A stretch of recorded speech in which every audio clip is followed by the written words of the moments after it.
Hello everyone, कैसे हो आप लोग। चलिए स्टार्ट करते हैं आज एक नया चैप्टर आपका जनरल मीटिंग। एक एक करके सारे सेक्शंस को देखेंगे हम इस चैप्टर के विदाउट वेस्टिंग योर टाइम। चलिए स्टार्ट करते हैं। मीटिंग को डिफाइन किया कैसे गया है वो देखते हैं।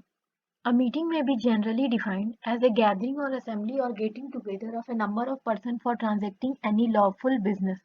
जब लोग इकट्ठा होते हैं, गैदर होते हैं, ठीक है, किस लिए? For transacting any lawful business, किसी लॉफुल बिजनेस को करने के लिए, उस चीज को हम लोग क्या बोलते हैं? मीटिंग। और मीटिंग करने के लिए there must be at least 2 person, लेकिन कुछ एक्सेप्शन दिए हुए हैं जहां पे सिर्फ एक बंदा भी मीटिंग को कंस्टिट्यूट कर सकता है। ये हम लोग आगे देखेंगे, जब सिचुएशंस आएगी सब पढ़ेंगे। और क्या बोल रहा है? एक होता है एजीएम, एक होता है ईओजीएम और एक होता है क्लास मीटिंग। सेक्शन 96 में हम लोग पढ़ेंगे एजीएम के बारे में, ठीक है, जो हर कंपनी को कंडक्ट करना नेसेसरी होता है। ये एज पर SS2 होता है, सेक्रेटेरियल स्टैंडर्ड 2। ये क्या बोलता है? AGM should be held once in each calendar year. हर कंपनी को एजीएम हेल्ड करना होता है once in each calendar year, ठीक है। नेक्स्ट पॉइंट क्या बोल रहा है? First AGM of the company should be held within 9 months from closing of the first financial year। Hence, it shall not be necessary for the company to hold any AGM in the year of its incorporation। इसका मतलब है, मान लो आपने company incorporate करी जुलाई 2022 में, 1 जुलाई 2022, तो इसका financial year कब आ रहा है? 31 मार्च 2023। ये इससे 9 months, तो इससे 9 months कौन सा हो रहा है? 31 दिसंबर 2023। तो यहाँ से लेके यहाँ तक 31 मार्च 2023 से लेके 31 दिसंबर 2023 तक आपको अपना फर्स्ट एजीएम कर लेना है, ठीक है।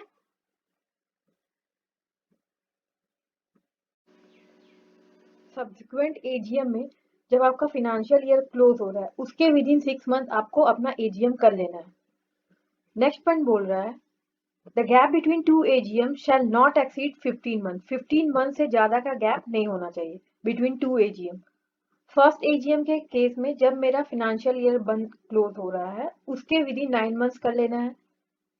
और सब्सिक्वेंट एजीएम हमको कब करना है? जब मेरा फाइनेंशियल ईयर क्लोज हो रहा है उसके विद इन 6 मंथ्स, और 2 एजीएम के बीच में 15 मंथ से ज्यादा का गैप नहीं होना चाहिए, ठीक है। यहाँ एक बात बोली गई है, top 100 listed entities shall hold their AGM within a period of 5 months। ये सब्सिक्वेंट एजीएम की बात बोली है, from the date of closing of the financial year. ऊपर हम लोगों ने पढ़ा था 6 months, लेकिन ये टॉप 100 लिस्टेड एंटिटीज के बारे में बोला गया है। उनको अपना सब्सिक्वेंट एजीएम कब तक कर लेना है? Within a period of 5 months from the date of closing of the financial year. अब ये कैसे पता चलेगा टॉप 100 लिस्टेड एंटिटीज कौन कौन सा है? ऑब्वियसली बाय मार्केट कैपिटलाइजेशन, ठीक है। एक बात और बोली गई है, OPC is exempted from holding an AGM, ठीक है। In case of subsequent AGM 3 points हमको ध्यान में रखना है। एजीएम कब तक हो जाना चाहिए? With in 6 months of the close of relevant financial year, और 2 एजीएम के बीच में नॉट मोर देन 15 मंथ्स का गैप होना चाहिए। Not more than 15 months shall elapse between the date of one AGM and that of the next. AGM is to be held in each calendar year। Calendar year में एक AGM आपको कर लेना है, ठीक है। Extension of validity period of AGM, ये क्या बोल रहा है? In case it is not possible for a company to hold an AGM within the prescribe time. अगर कोई कंपनी जो समय दिया हुआ है उसके अंडर में अपना AGM नहीं कंडक्ट कर सकती है, इन दैट केस वो रजिस्ट्रार को फॉर एनी स्पेशल रीजन, किसी भी स्पेशल रीजन से, तो वो रजिस्ट्रार को एक्सटेंड करवा सकती है अपना टाइम एजीएम का। कितना एक्सटेंड करवा सकती है? Not exceeding 3 months। 3 month से ज्यादा का एक्सटेंशन नहीं मिलेगा।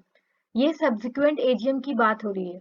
फर्स्ट एजीएम में तो ऑलरेडी आपको फर्स्ट फाइनेंशियल ईयर से 9 months का समय दिया हुआ है, लेकिन सब्सिक्वेंट एजीएम में आपका अगर 6 months के अंदर आपने अपना एजीएम नहीं कंडक्ट किया, इन दैट केस आपको रजिस्ट्रार से एक्सटेंशन मिल सकता है 3 months का, ठीक है। 3 months से ज्यादा का एक्सटेंशन आपको नहीं मिलेगा, ठीक है।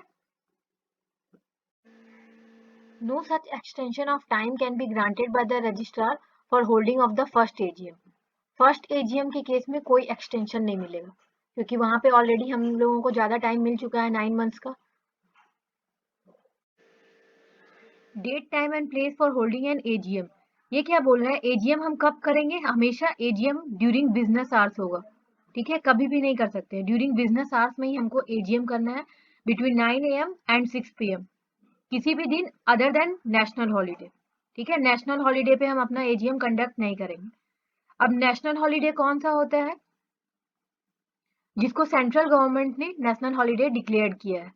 एज पर SS2 national holiday means republic day, 26 जनवरी, इंडिपेंडेंस डे और गांधी जयंती, ठीक है, ये सब नेशनल हॉलीडे है। And such other day as may be declared by as national holiday by the central government, ठीक है, इन सब डेज पे आप अपना एजीएम कंडक्ट नहीं करोगे। उसके बाद बोल रहा है it should be held either at the registered office of the company और at some other place within the city, town और village in which the registered office of the company is situated, ठीक है। मान लो हमारा registered office बहुत छोटा है, ऐसे केस में some other place within the same city, town और village in which the registered office of the company is situated, ठीक है।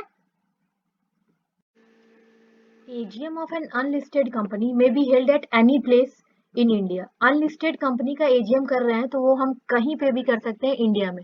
कब कर सकते हैं? If consent is given in writing or by electronic mode by all the members in advance. अगर हर members ने consent दिया हो writing में तभी हम अपना AGM unlisted company का किसी भी जगह कर सकते हैं इंडिया में, ठीक है। Section 102 business to be transacted at AGM. AGM में कौन कौन सा बिजनेस करते हैं, एक ऑर्डिनरी बिजनेस और एक स्पेशल बिजनेस।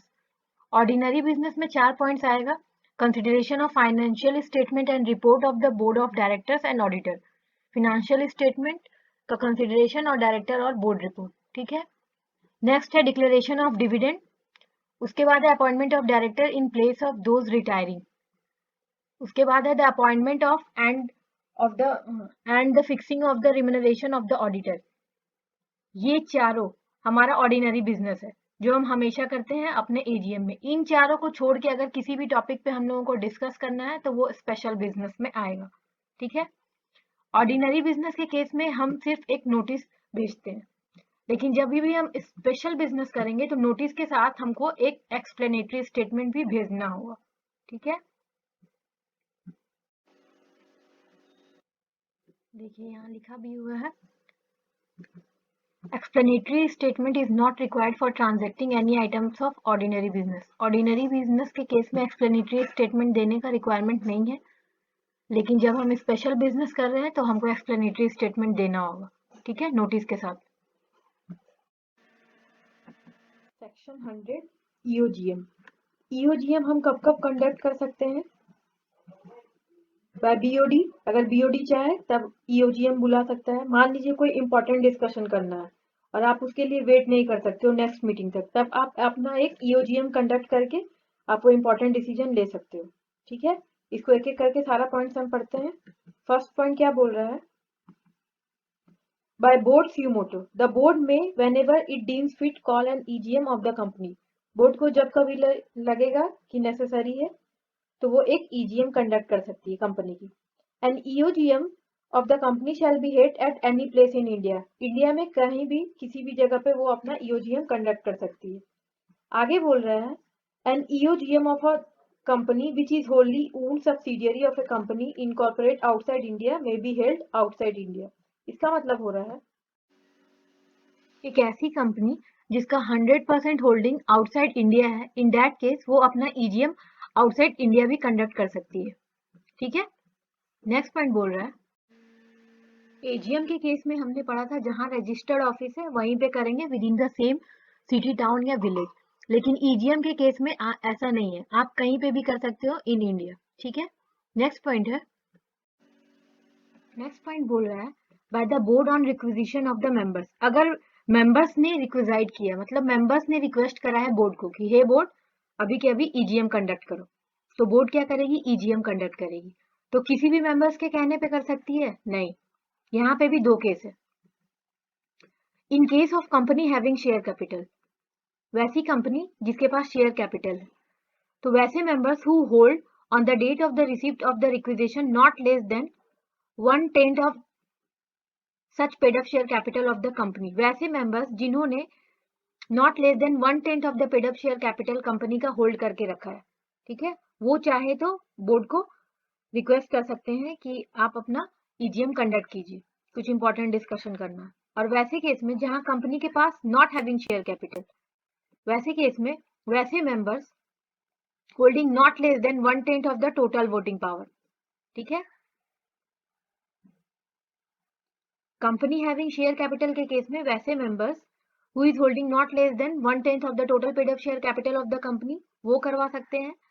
और company in case of not having share capital के केस में वैसे members who is holding not less than 1/10 of the total voting power, ठीक है, वो चाहे तो मेंबर्स, ये सारे मेंबर्स बोर्ड को रिक्वेस्ट कर सकते हैं कि हे बोर्ड एक ईजीएम कंडक्ट करवाओ, ठीक है। आपने जो रिक्वेस्ट किया है उसके विद इन 21 डेज बोर्ड को स्टेप ले ले, कोई नोटिस इशू कर दे ताकि वो नोटिस कन्वीन कर ले विद इन 45 डेज, ठीक है। उसके बाद नेक्स्ट पॉइंट बोलता है,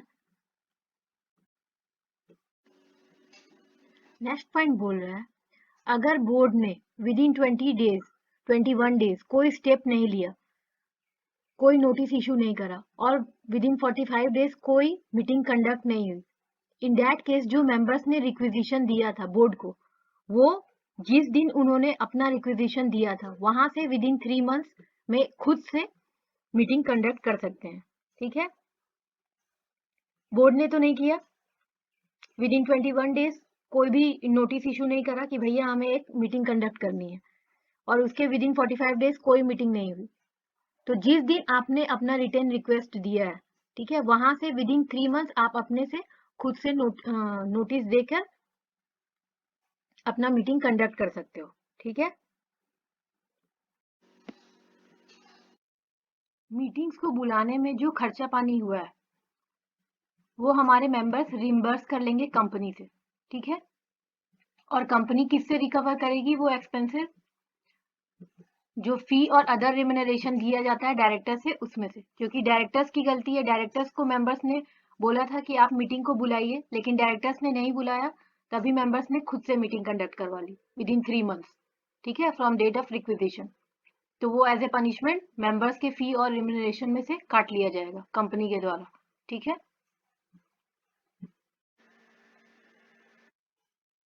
बोर्ड को जब रिक्विजाइट किया गया मेंबर्स के द्वारा, उसके विद इन 21 डेज उसको कुछ स्टेप ले लेना था कि हाँ भाई हम मीटिंग कंडक्ट करेंगे, कोई नोटिस इशू करना है या कुछ भी, लेकिन बोर्ड ने ऐसा कुछ भी नहीं करा और उसके विद इन 45 डेज कोई भी मीटिंग कंडक्ट नहीं हुई।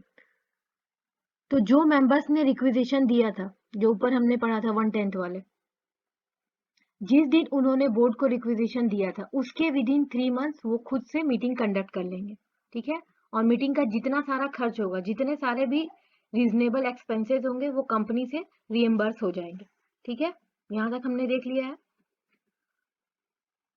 उसके बाद नोटिस जाएगा, नोटिस में लिखा रहेगा प्लेस, डेट, डे, आवर, जब हमको अपना मीटिंग कंडक्ट करना है और किस पर्पज से, क्या बिजनेस होने वाला है जिसकी वजह से हमने मीटिंग बुलाई है, ये सारा कुछ हम उस नोटिस में मेंशन करके देंगे, ठीक है।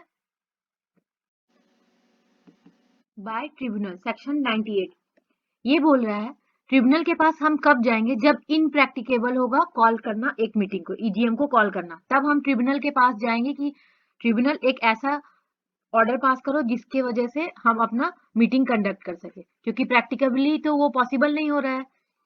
तो लास्ट में हम ट्रिब्यूनल के पास जाते हैं कि हे ट्रिब्यूनल एक ऑर्डर पास करो जिसके वजह से हम अपना ईजीएम कंडक्ट कर सके, ठीक है। थर्ड है हमारा क्लास मीटिंग।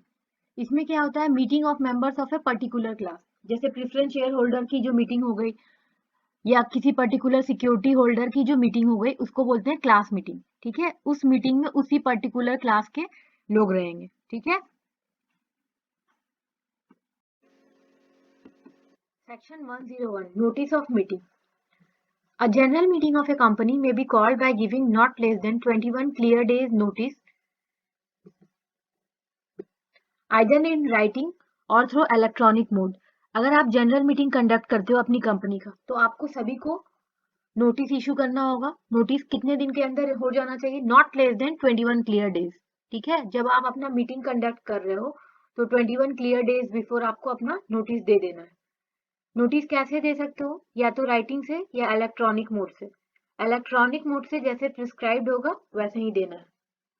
उसके बाद क्या बोल रहा है? In case of section 8 company, section 8 company के केस में 21 क्लियर डेज ना होके 14 क्लियर डेज का नोटिस जाएगा। ठीक है, सेक्शन 8 कंपनी के केस में जिस दिन आपने नोटिस सेंड किया और जिस दिन आपकी मीटिंग है, ये दोनों डेज एक्सक्लूड होंगे। ठीक है, इसको इंक्लूड नहीं करेंगे ये 21 क्लियर डेज में। ठीक, और एक बात यहाँ ध्यान देने वाली है, अगर आपने नोटिस बाय पोस्ट सेंड किया, ठीक है, तो 48 आवर्स मतलब 2 डेज और हमारा जाएगा। ठीक है, 21 क्लियर डेज में जिस दिन आपने नोटिस सेंड करा और जिस दिन आपकी मीटिंग है, ठीक है, वो दोनों एक्सक्लूड होंगे। लेकिन अगर आपने नोटिस बाय पोस्ट भेजा है, इन दैट केस आपके 2 दिन और एक्सक्लूड होंगे। ठीक है,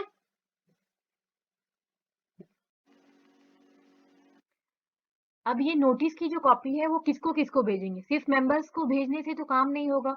शेयर होल्डर्स ने पैसा लगाया, उनको तो पता नहीं है कि कंपनी के अंदर सारा कुछ क्या हो रहा है, कौन सा अपकमिंग प्रोजेक्ट है, कहाँ पैसा लगा हुआ है। ठीक है, उनको तो ये सारे क्वेश्चंस का आंसर चाहिए। तो ये सब कौन क्लेरिफाई कर सकता है? डायरेक्टर्स।